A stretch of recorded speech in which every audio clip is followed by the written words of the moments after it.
Hello, beautiful listeners, and welcome to The Premise. I'm your host, Jeniffer Thompson. And I'm your host, Chad Thompson. Hi, Chad. Hi, the one you barely hear from. That's right.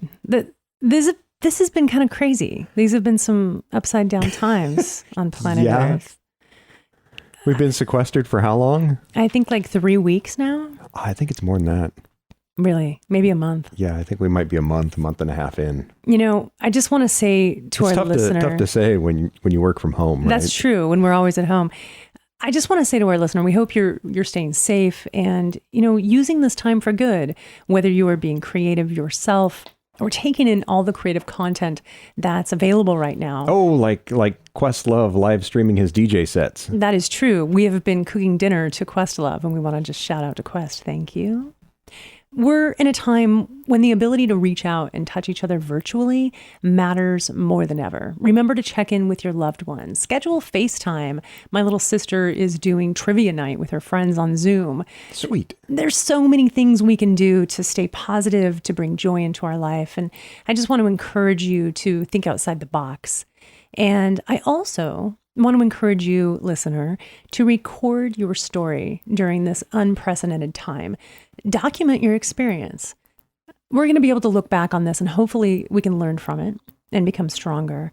Here on The Premise, we believe that stories help change our experience, build empathy, and bring us together. And as you know, the San Diego Writers Festival has been postponed until further notice. Right. But silver lining, Chad and I are here, and we will continue to bring you weekly episodes. All of our guests have been really gracious in calling in and having the right microphone so the sound is good for you. But in the meantime, thank you for being here. We're honored to be part of your listening experience. Yeah, thanks for joining us here in the bunker. In the bunker, yeah.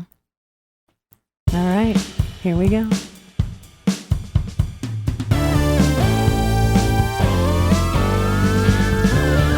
Today on The Premise, Chad and I are speaking with Jeff Ourvan from his home in New York City.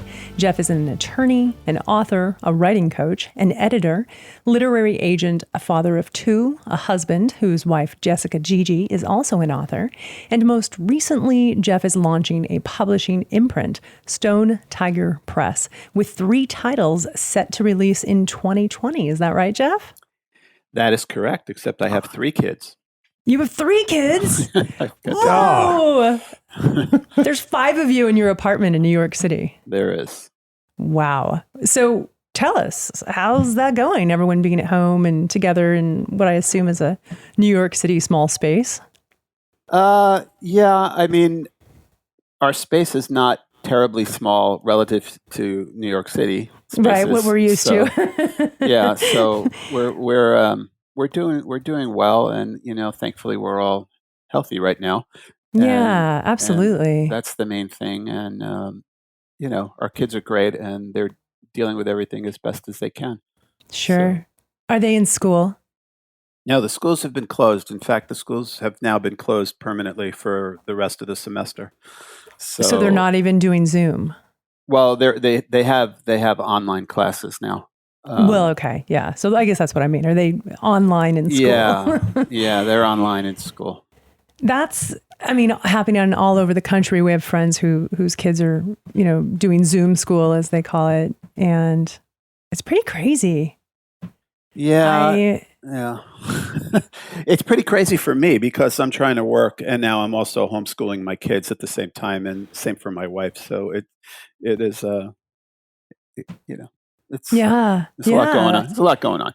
It's a big change. It's a huge change. And, a lot of parents are used to their kids being not only in school all day, but then they have after school programs and, all of these things that take up their time. To spend this much time together is a little different for people. They're getting used to it, I think.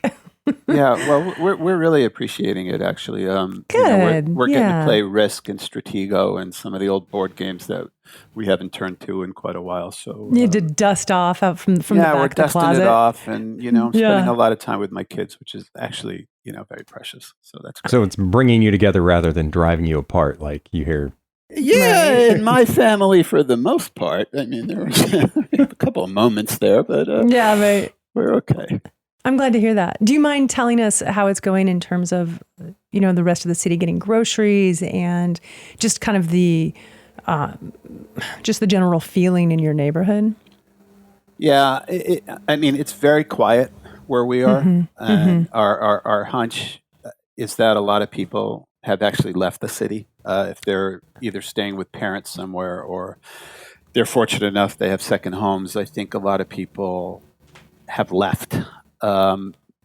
But at 7 o'clock, I'm sure you've seen, on the news at 7 o'clock, everybody goes up on their roofs and opens their windows and starts banging pots and applauding for all the healthcare workers, Yeah. which is really, really fun. And there is this kind of sense of community out here and shared struggle.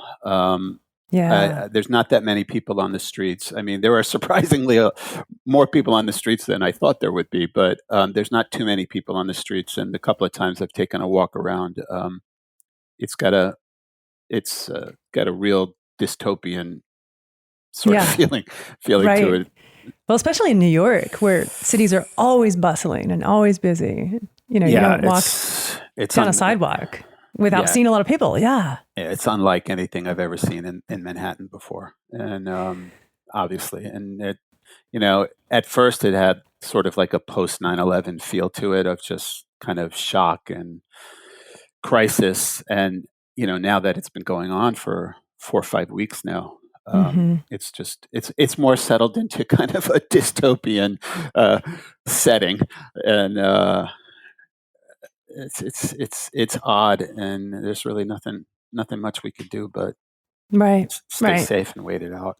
Exactly. And be there for each other. And, speaking of, thank you so much for taking time out to talk with Chad and I here on the premise and, kind of give them an idea of what's happening with you and your family there in New York. And it's happening all over the world. So I think sharing these collective experiences is really important right now. I agree, and I really appreciate the opportunity actually to come here and talk to you guys. And I find that even reaching out to people on Zoom or just online is kind of takes me out of the kind of enormity of the situation in a way, and it brings a semblance of normality. And it's really, really true that we're such kind of social animals in a way, and we really need to relate to other people. So I appreciate being here very much.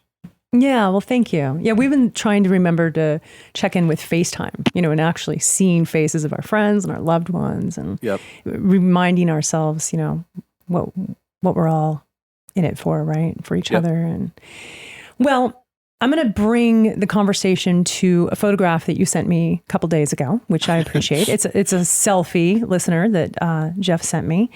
And Jeff, I got to say, compared to your professional headshot, you're looking a little shaggy beatnik. I got to ask you. And first I got to say, it's a look I personally think really suits you. I actually love it. But is this just your general look, or is this, post COVID-19 shaggy beatnik, Jeff?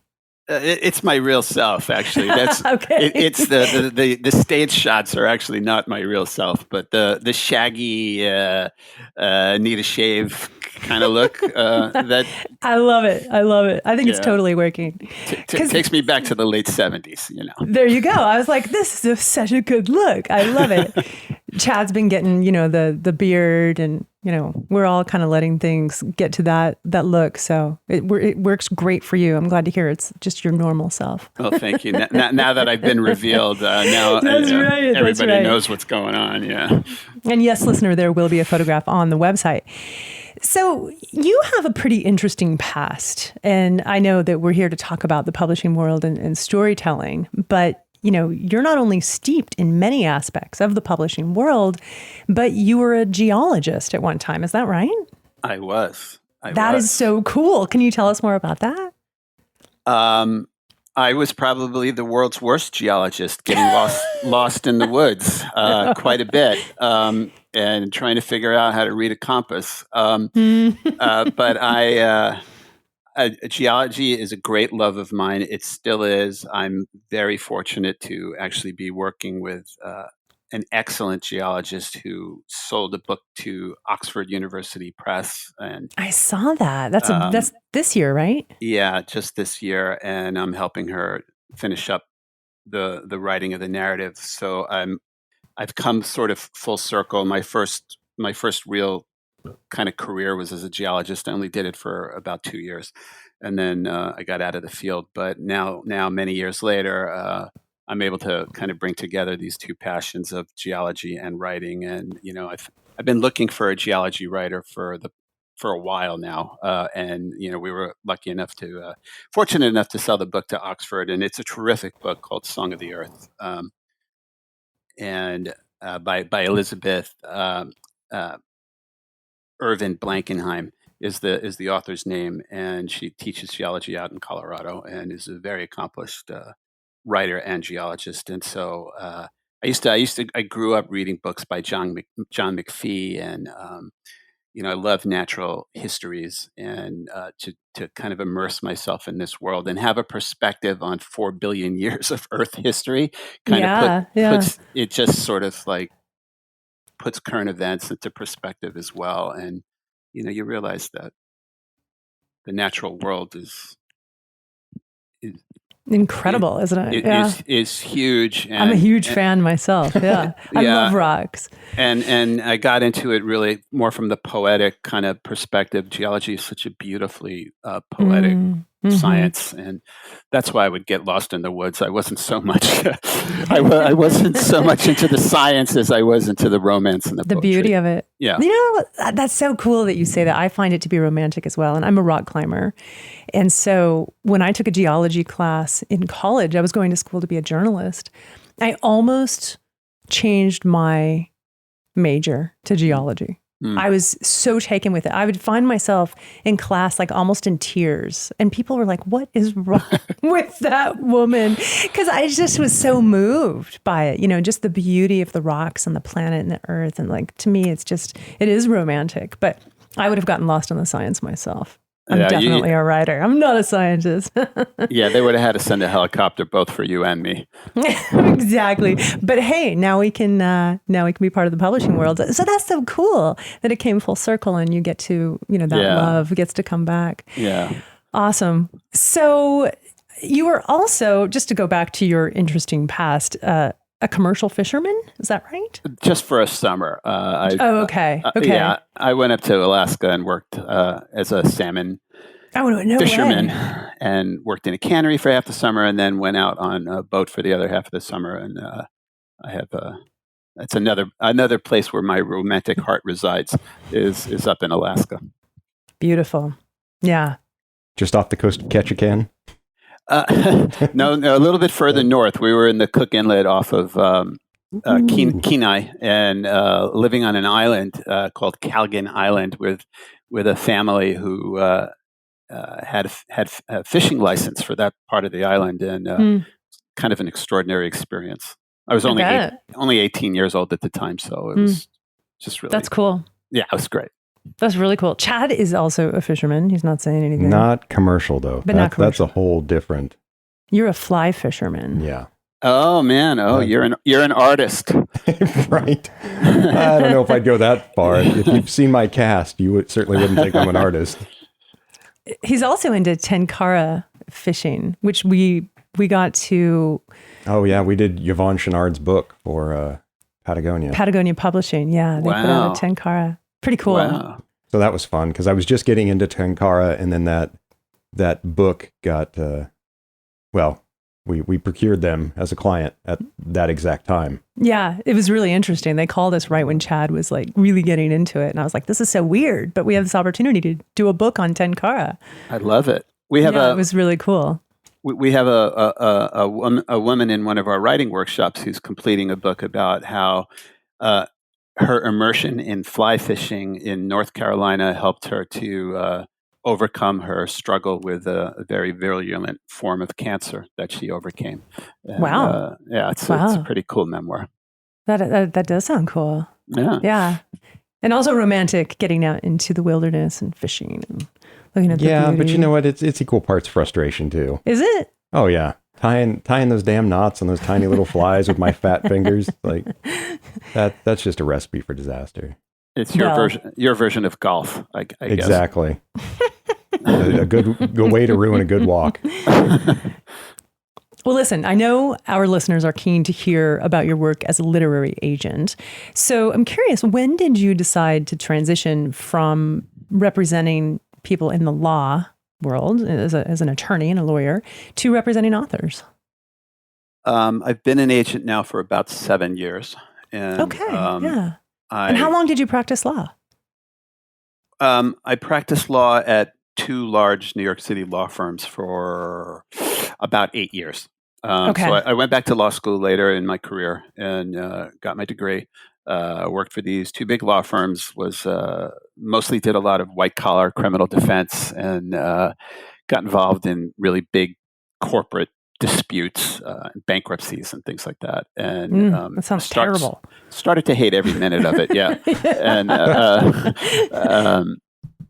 you lost the romance. I'm hearing. There was absolutely no romance. There's no romantic heart residing there whatsoever. But the money was pretty good, and my wife had published her first novel at the time and was represented by Jennifer Lyons, who is now my colleague at the literary agency. And as we got to know Jennifer socially, she heard how much I hated working in these big law firms and suggested I consider coming over with her and working as a literary agent. And she knew I had some background in writing and also in publicity and, the law degree. Obviously, having legal experience helps with negotiating contracts and things like that. So after a while, I decided that I was going to take the plunge. My wife was very supportive of it. And so I stopped. I left the law, although I'm still licensed as an attorney, and I joined her agency. And that's awesome. Yeah, and it's been great, and I'm really happy to be doing what I do, and I've managed to kind of cobble together this creative business that has just makes me really happy at the end of the day. Whereas as an attorney, I was sort of like putting on the suit and tie and thinking, oh my God, what's happening to me? I'm like 44, I'm 45, I'm 46 years old. Where's my life going? But now I'm every day to just kind of have my fingers in so many authors' works and to, participate in such a creative process with so many brilliant people. It's just, I'm not in it for the money. I'm in it because I just love it. And for the passion. This is really what I want to do. And it's just been just great for the past 7 years. That's awesome. Can you tell us, like, what was your first big client that you were, I don't know if you can share that, if that's like, choosing your favorite child, but. My first big. Yeah, like your first big client that you landed as an agent, like your first exciting client. Maybe it was your first one. I don't know. Yeah, it's like asking me who's my favorite kid. I had a feeling. Yeah. Yeah. I mean, each of the authors that I work with have, very special capabilities and talents. I think some of the most satisfying work that I've done has been people who have come to a writing workshop that I started shortly after I became an agent. And people have walked in the door knowing nothing about writing and have stuck with it and have maybe taken even as much as 8 weeks to write their first chapter, and had been through this workshop process with me. And some of the people that come through my workshops, then I offer representation to, not everyone, but some of the ones that I think have most potential. But some of these authors that came in really not even at all understanding how to write. Some of them are on their 3rd and 4th books right now, and and have found publishers and have really blossomed as extraordinary writers. And probably those are my those are the ones that I'm most proud of, even though they've had varied different successes. Some have sold their books for quite a bit of money, and others not. But they've all the ones I have in mind that I've represented, have become published and have these really rich and rewarding careers. And I feel really good about that, almost like sort of helping them take their first baby steps and then becoming very sophisticated writers. Which is pretty unique for a literary agent, that you actually guide them through the process. And just so our listeners are clear, you founded the Write workshops in New York in 2013. And I'd like to know how that came to be, that you started working as an agent. And you were also an editor, a magazine editor for a while as well. I worked as an editor briefly on a magazine about Buddhism. And, that's interesting. Yeah. And I wrote a book about Buddhism as well. But when I first started working as an agent, I started getting terrific query letters from authors who had wonderful ideas and exciting premises for their stories. And I figured at the time, okay, I'll take this on. And I'll fix it, and we'll sell it for $500,000, and everybody's going to make a lot of money. And that was before I really understood how publishing totally works. Right. And then I backed. There was one book in particular that I worked so hard on, hundreds of hours probably. It was the most brilliant idea, and it sort of anticipated, it was a novel that anticipated the rise of Donald Trump before anybody, even including Donald Trump, knew what was going to happen. And such a great idea. And he was never able to get it executed quite well. And then I took a step back and I thought, well, why don't I maybe establish a little bit of an incubator or a place where people with creative people with ideas could come in, and we can really get in under the hood and work on the writing and discuss all the elements of writing that contribute to a successful novel or nonfiction work, and just come together week after week after week until we create a marketable project. And that's originally why I set up the Write workshops. And so it does. In part, it serves as an incubator for me to find exciting novelists and memoirists. Other people that come in already have agents, or they come in and they want to self-publish, and they have a different maybe vision for what they want to do. But that's originally why it got going. So it was sort of like my minor league system, so to speak. And I don't mean that in a pejorative way at all. It just is.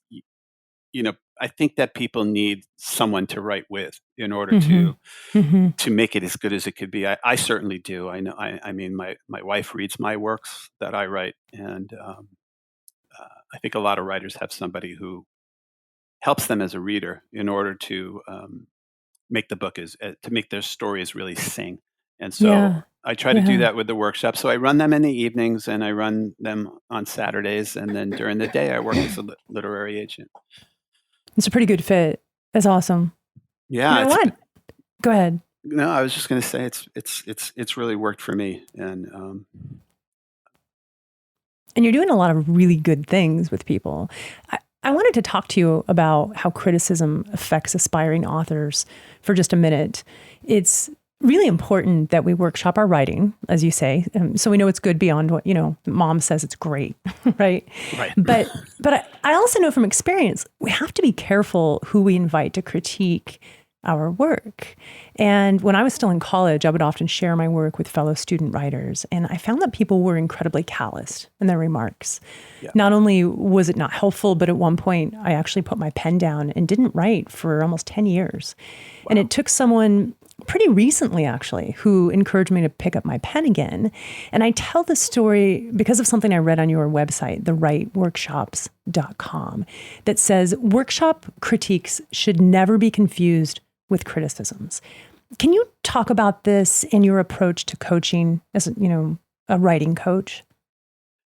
Yeah, it's a great question. College is a very strange place, isn't it? Isn't it, though? And I think everybody's trying to still find their identity there. And there's a lot of other psychological factors that are being played out in writing seminars in college that maybe don't make it necessarily the ideal place to kind of become encouraged to write your first novel. Obviously, there are some programs that are terrific, but not all programs are terrific just because of the emotional maturity, I think, of a lot of the students at the time. But what we try to do here is, first of all, everything we try to do, everything I try to do, and I don't always do this successfully, and I fail many times, but everything I try to do it through kind of a Buddhist perspective that's based on consideration for the other person. I try to live my life that way. I'm quite bad at it. I don't at all mean to suggest that I'm a good Buddhist. But I'm trying, and so. Sounds exactly like something a Buddhist would say. Does it?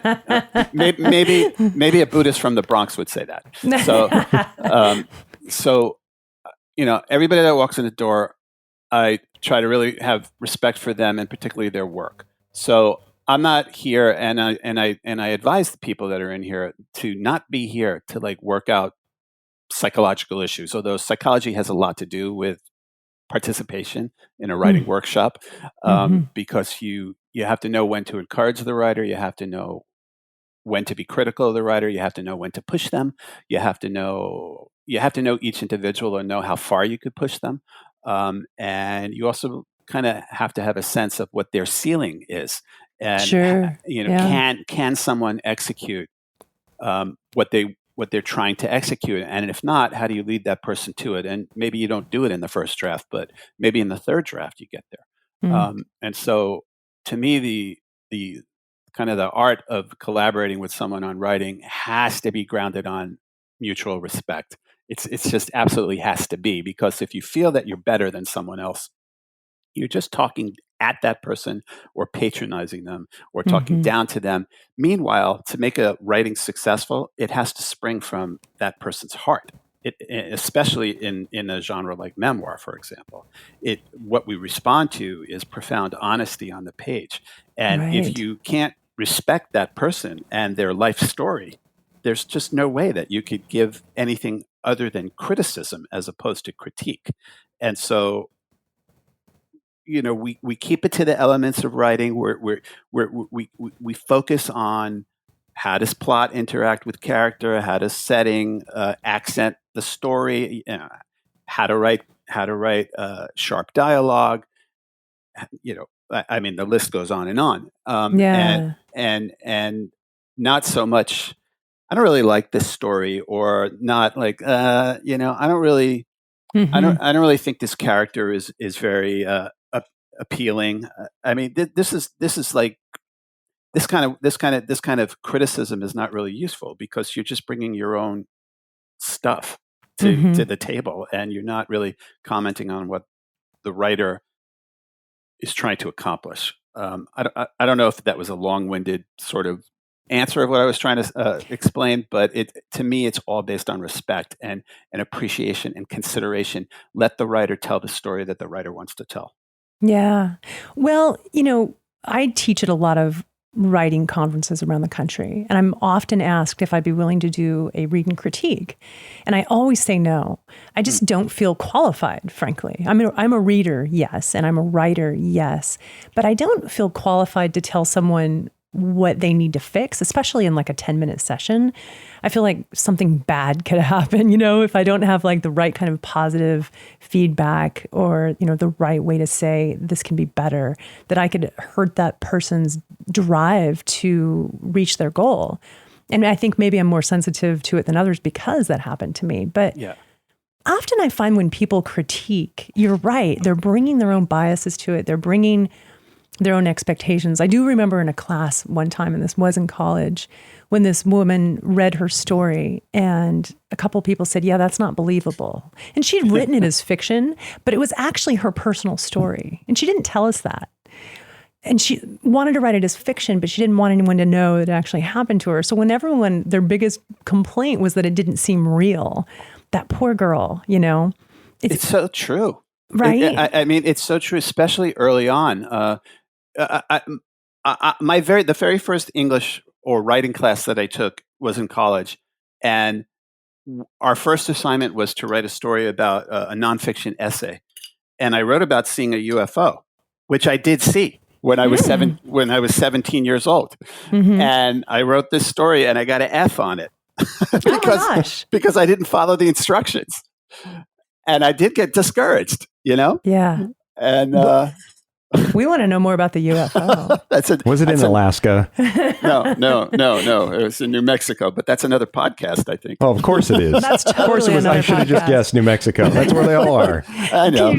Can you tell us about it? Like, do you remember it enough? Yeah, I remember it, of course. But we were told to not talk about it for 50 years. I'm sorry. So it's classified information and I can't really discuss it. As an attorney, can't you get out of NDAs? No, I don't. No, I've got attorney-client privilege with myself. How's that?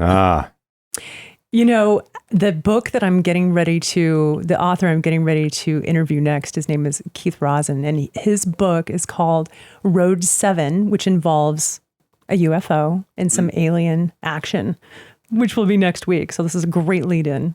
I'm going to listen in for sure. Definitely. So now, how did you get from the unidentified part of that flying object to aliens? Yeah, good question.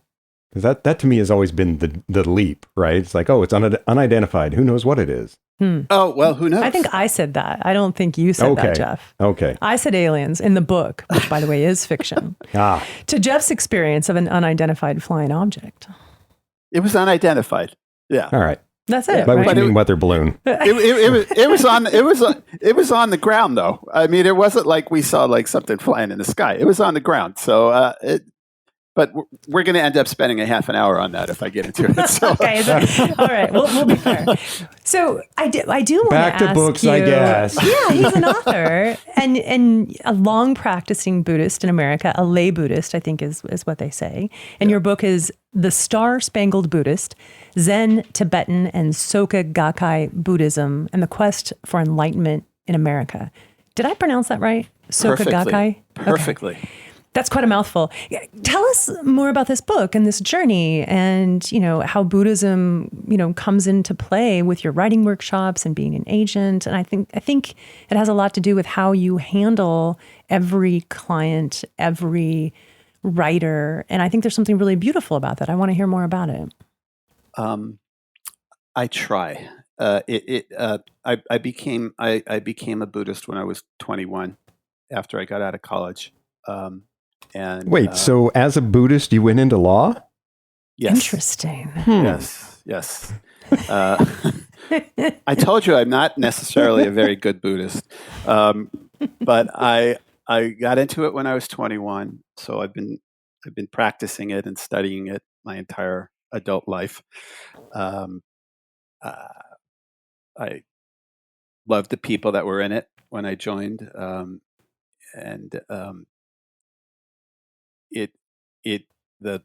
the branch of Buddhism that I practice, which is affiliated with the Soka Gakkai, is very much focused on having respect for other people and seeing what's called the Buddha nature in other people, that everyone has the capacity to be enlightened.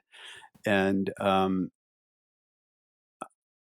it's just something that I'm not as active in the Buddhist organization as I was when I first started. I'm not very active at all, actually, now in it, but I continue to practice it on a moment-to-moment basis. And I try to anyway. And obviously I fail many times, but I bring that to the writing. I not just my writing, but to working with other writers. And the book, I was always intrigued by the differences in the main Mahayana schools of Buddhism that have kind of taken root in the United States, which is Zen, Tibetan Buddhism, and Soka Gakkai Buddhism, which is also referred to as SGI. And so there was no literature, there was no popular literature about the differences between these three approaches to Buddhism. And Buddhism is really fascinating because there's actually hundreds of different approaches to Buddhism, all of which claim the Buddha as the font of the teaching. So I packed up my then 10-year-old at the time, and we drove out to Boulder, Colorado, and I interviewed a bunch of Tibetan Buddhists and went to some of their meetings and got involved with the Zen monastery up in upstate New York, and wrote what I knew about the Soka Gakkai as well, and was able to find a publisher and got the book published. And it's sort of a blended memoir study of Buddhism in America, and it came out a few years ago. I love the title, The Star Spangled Buddhist. Thank you. Where did that title come from? Came from my editor hating my 5 other titles. It's good. It's good. It tells you right away that we're talking about Buddhism in America, and how that's different. Absolutely, and it is different. It's very different. I mean, obviously, the Tibetan Buddhist it comes from the Dalai Lama and from Tibet, Tibet tradition, and both Zen and Soka Gakkai Buddhism have Japan-based traditions. And one of the main questions, I think, of probably any religion, but certainly of Buddhism, is when it changes cultures. How do you separate out what's the culture and what's the teaching? Right. And so that continues to be an ongoing debate and struggle, I think, for a lot of philosophies. Mm-hmm. Sure. Well, speaking of philosophy, your other book is How to Coach Youth Baseball So Every Kid Wins. Yeah, that one I wrote. That one I wrote because I met so many dads in Little League when my oldest son is a very serious baseball player and plays college baseball now, but was always serious about baseball. And I got into coaching Little League, and that is, I think anybody who's involved in Little League knows what a trip that is, and that I mean the parents that are involved are far more competitive than the children that are involved. The children are, and yeah. it gets very political, and it gets. I mean, I've lost a lot of friends actually. Really? Through Little League, yeah, which you think is just a place where you show up with your kid and just have a nice day in the sun, but people take it very, very seriously. Well, if you think about it, there's a lot of like mini series and movies based on kids' Little League, right? Yeah, it's true. But the caricature is true. I mean, they're like the dad who just the crazed dad, yeah, ends up getting arrested and things like Come that. On, yeah, Dad. Exactly. Yeah. And so, again, I saw a lot of things in that world of just youth baseball that I thought I tried to look at, I guess with some sort of a Buddhist approach to it. And my philosophy was how do you let every kid enjoy themselves, because obviously the talent levels are different from among the children, and so how do the kids who don't really know how to play well, how do they get value out of it, how do they enjoy it? So that's how I that's cool. That's an important book, I'm sure. It's interesting to me how parents push their kids to be the best and to try harder and to win. And, is that really what it's all about? I even see it in rock climbing. Parents would bring their kids into the gym and they would make them stay at the top and wouldn't let them come down until they finished the route. And I'm like, what are you doing? Like, you're going to ruin your child on rock climbing forever because you've decided they need to go to the very top to be winners. It's interesting how we do that to our kids. Well, I guess every child is different, just like every writer is different. And exactly. So maybe some kids need it, maybe some kids don't. I don't know. That's true. Yeah, you got to know when to push. It goes back to that. Well, you have been published traditionally, and your wife is traditionally published, and you have personally helped numerous authors get published via the traditional track. And yet you're a proponent of indie publishing. Can you speak to the notion of small publishing and self-publishing and the increasingly vital role that this part of the industry plays going forward in publishing? I'm going to try to do this without getting into trouble with people, but yeah. Right? Traditional publishing is super important. And traditional publishing is also under a lot of economic pressures. And I mean, there are large staffs that are getting smaller, and production costs are getting higher. The gatekeepers in traditional publishing at times have very narrow bandwidths about what they're looking for and what they want to publish. I don't think necessarily. I mean, I've only been in the business 7 or 8 years, so I can't speak to what it was like 20 years ago. But anecdotally, my understanding is that more and more books are purchased simply based on economic projections for the publishing house, and not always on the quality of the writing. Now, obviously, Right. a really well written book, a tremendously well written book, is going to presumably make money, but We would hope. I think there's not as much room in traditional publishing now for for certain genres, and yet there's a lot of people interested in writing certain genres, and memoir is one that comes to mind. To get published as a memoir is it's a pretty big challenge if you're a debut memoirist to get your book published. You either have to be writing exceptionally well, or you need to have just a story that is remarkable and never been told before. Some people have remarkable stories and they don't necessarily write exceptionally well, and other people write exceptionally well and don't have that kind of a life story to tell. Yet those books have a lot of value. And where are you going to go with a book like that? Right. Obviously the advent of Amazon has, in some ways, opened the door to a lot more, many more options in publishing. Amazon has also, in some ways, negatively impacted both the bookstore environment and the independent bookstore environment, and big publishing in general. Right? Amazon has an extraordinary marketing algorithm, and I've sold books to Amazon. I've sold authors who've published with the Amazon imprints, and they do an unbelievable job of marketing their own books, which of course are not, on the other hand, not available in independent bookstores for the most part. So they in many ways, Amazon in many ways, both positively and negatively impacted the publishing market. But because of the whole technological revolution that we're still experiencing, really anybody can publish a book now. And I think of it sort of. I have one. My son is at the City University of New York, which is a really terrific university system, and costs about $6,000 a year in tuition. And I'm not sure he's getting any worse of an education that he would be getting at some private university that that would cost me $80,000 to $90,000. Go ahead, call them out. You know who they are. Well, yeah, I think we all know who they are. And the fact of the matter is that the faculty at the City University system is terrific. They're like the highest paid faculty in the country, and there are so many people with PhDs and who would kill for a job working at any university. And so why would I need to go necessarily to an $80,000 a year tuition school when my child can get, I think, a terrific education for a lot less?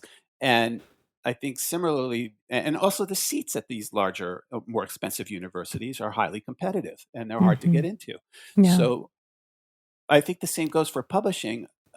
In some ways, the opportunities for authors at large publishing houses are shrinking. I don't think that that's news to anybody. I mean, that's just the truth. And so almost in response to that, and through the advent of technology, now there's other opportunities to get your works done, and you can do it really successfully. Now, what does that mean? It means that you got to put some money up front to do the production yourself, and it also means that you got to figure out how to market yourself, or you got to find somebody that you can pay to help you market. But a lot of my authors have self-published and done really, really well. Now, I'm starting a publishing imprint in conjunction with Amazon, which I hope is going to be another, just a small drop in the bucket, but another opportunity for people to get their works out there. And it's a print on demand publishing company, and we'll also do ebooks, and we also have we're going to do audiobooks as well. And Amazon's going to be the distribution platform for it. And I think that there's a lot of this going on right now that maybe people don't necessarily know about or don't know how to find. And so people are writing. I mean, so many people are writing right now, and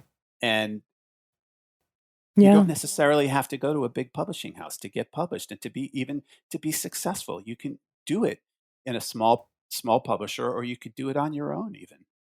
It's interesting to me when I speak with agents who are seeing this shift, because I feel like even 10 years ago, when I talked to agents, they didn't want to hear anything to do with self-publishing, which I personally like to call independent publishing or indie publishing. You don't do it yourself. That's a misnomer. And the idea of doing it yourself is silly. Right. Right. Anyone who's going to independently publish, they're going to get help. They're going to hire professionals. They're going to hire editors and, book packagers. And you're absolutely right. Like, this is opening doors for authors to get their books out. The gatekeepers are no longer in charge. The people who are in charge are the readers, really, Absolutely. And that's pretty exciting. And, and I'm with you. Like, Amazon's kind of like the elephant in the room. We want to hate them, but by the same token, they have forced the indie publishing world to break open in a lot of ways. Oh, they're forcing a lot of things in the world to break open. I wouldn't be. I wouldn't be eating right now if it wasn't for Amazon. Good God, right? Yeah, yeah. Like, it's pretty crazy, and if we don't shift, if we don't pivot as the industry is pivoting, we will get left behind. So it's fascinating to me that you, as a very successful agent, see this opening to start your own publishing imprint. And I think that's pretty awesome. I want to hear more about what you're excited about and how you think this is going to change things for your writers. Well, I haven't launched a book yet. But you have 3 in the works. I have 3 in the works, we'll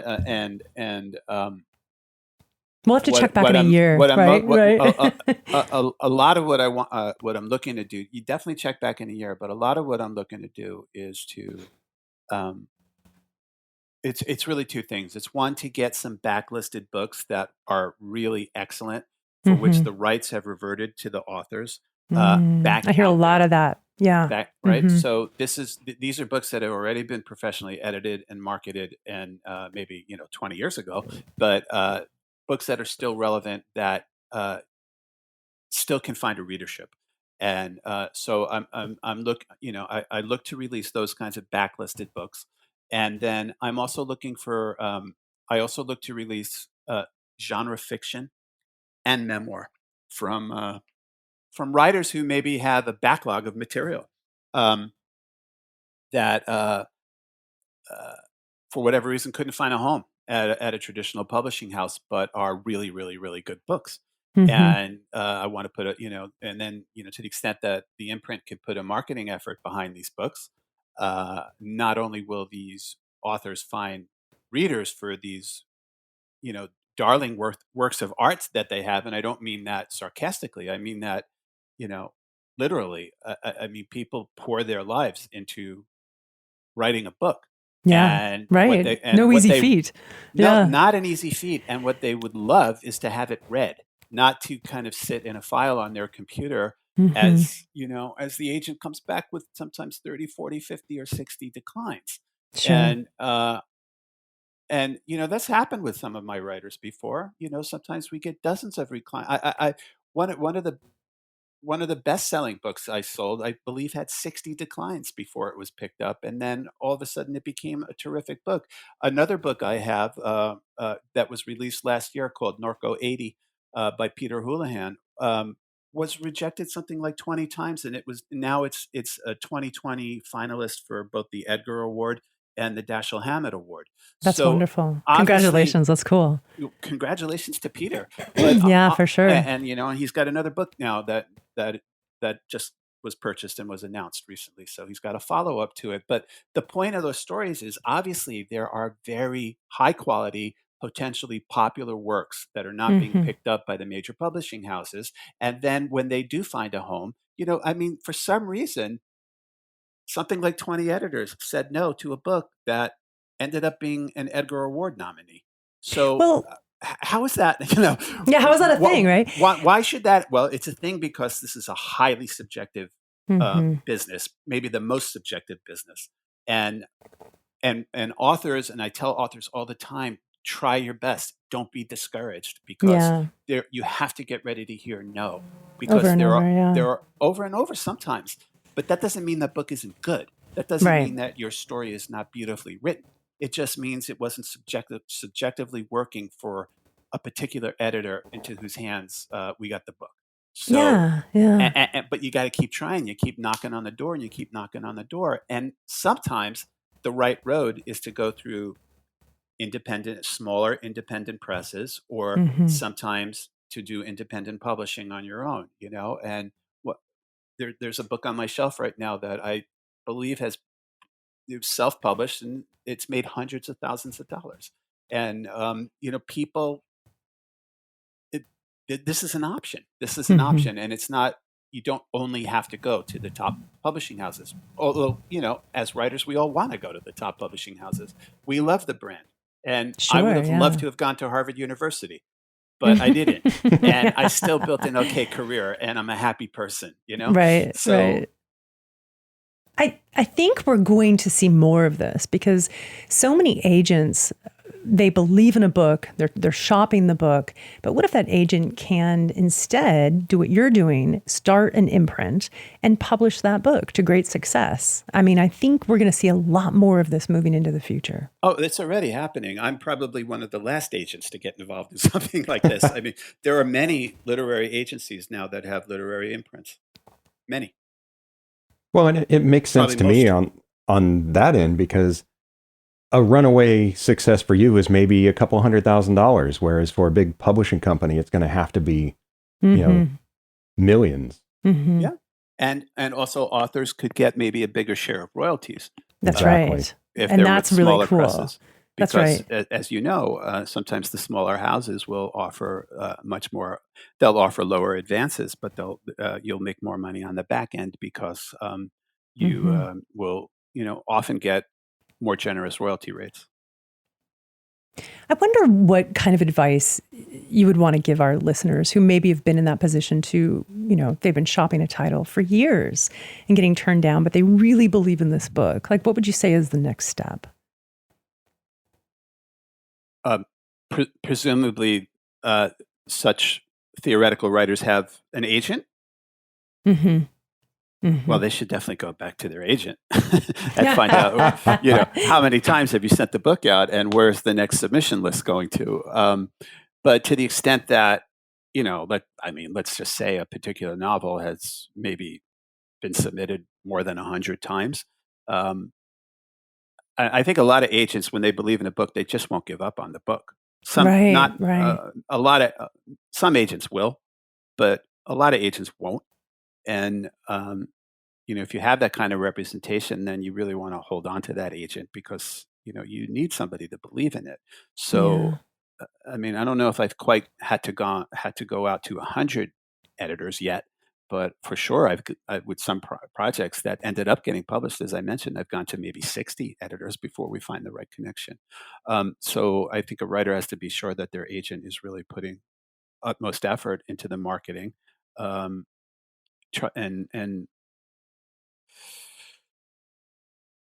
if they're going to, and then I think that writers should be open to smaller presses. Absolutely. Yeah. I mean, right? Yeah.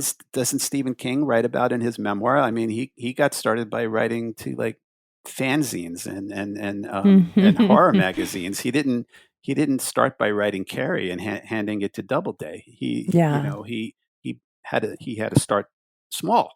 Mm-hmm. And I would say, as an agent, when I get queries from writers, it really helps a lot if I see that someone's been already published in a smaller house, or if somebody has independently published and has maybe sold at least 10,000 units. I Mm-hmm. mean, that says something to me, that this person Has this an person audience. Yeah. has an audience. This person can write. This person has had some success, and maybe it's this next book then that is going to be a breakout for this Mm-hmm. author. So, um, if the objective is to find an agent for your next work, and maybe you don't have an agent yet, well, I'd love to know that.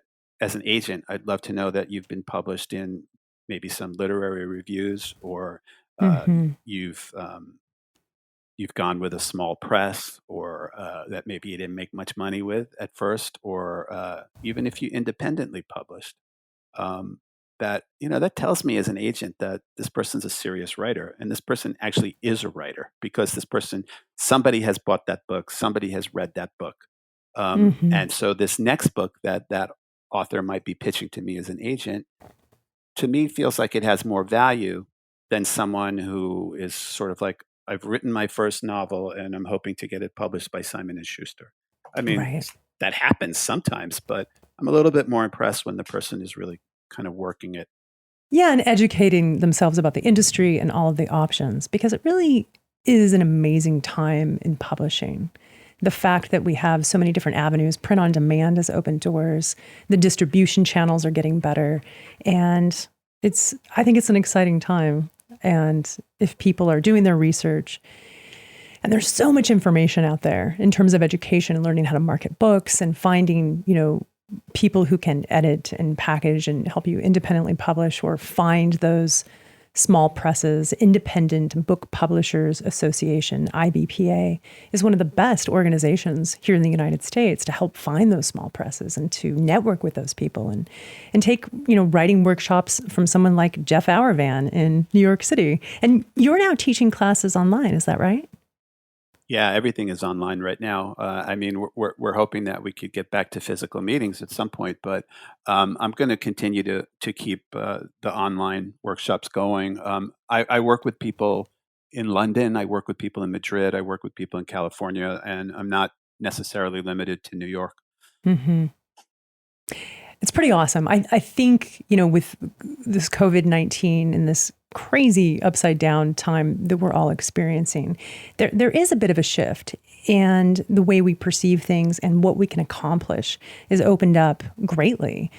I know you had told me once that, a lot of your students didn't like the idea of not coming in and doing your workshops and not having that in-person experience. And yet now people are like, wait a minute, I kind of like wearing my slippers and pajamas when I do this.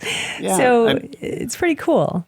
Yeah, people, I mean, I'm in Manhattan, but people are, that come here, some of them live in New Jersey, some of them live out in Long Island, some of them live in Brooklyn. And, they come to an evening session and we try to end by 9:00. And then a lot of times they're not home till 10.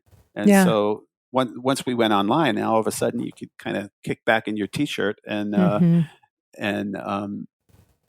when we're done, you're home.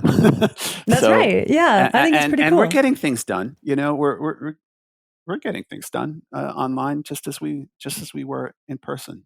Yeah. Yeah. Well, Jeff, thank you so much for taking some time out of your day to speak with Chad and I here on The Premise. We really appreciate it. Thank you so much for all your insightful questions, and I hope I did them some justice, but thank you for having me. Oh my gosh, our pleasure. You can learn more about Jeff Ourvan and the Write Workshops at thewriteworkshops.com. Look for Stone Tiger Press this summer and follow Jeff on Instagram, Twitter, and Facebook. This has been another episode of The Premise. Visit us online at thepremisepod.com. Follow us on Twitter at PodPremise, and subscribe and rate us wherever you get your podcasts. Until next week, be safe out there, friends, and thanks for listening.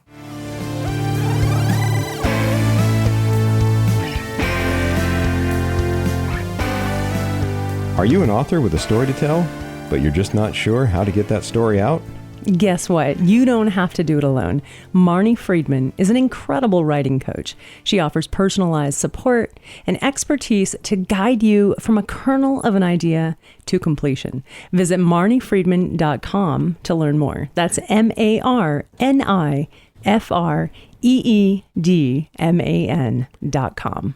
This episode is brought to you by Monkey See Media, a small boutique design firm offering award-winning websites, book cover designs, book trailers, and photography services. And full disclosure, we love what we do. Chad and I founded Monkey See Media in 2004, and we're still going strong. Visit monkeyseemedia.com. That's MONKEY, the letter C, media.com, to see how we can help you promote your book, build a powerful online presence. What else you got, Chad? Let's see. We've got the San Diego Writers Festival.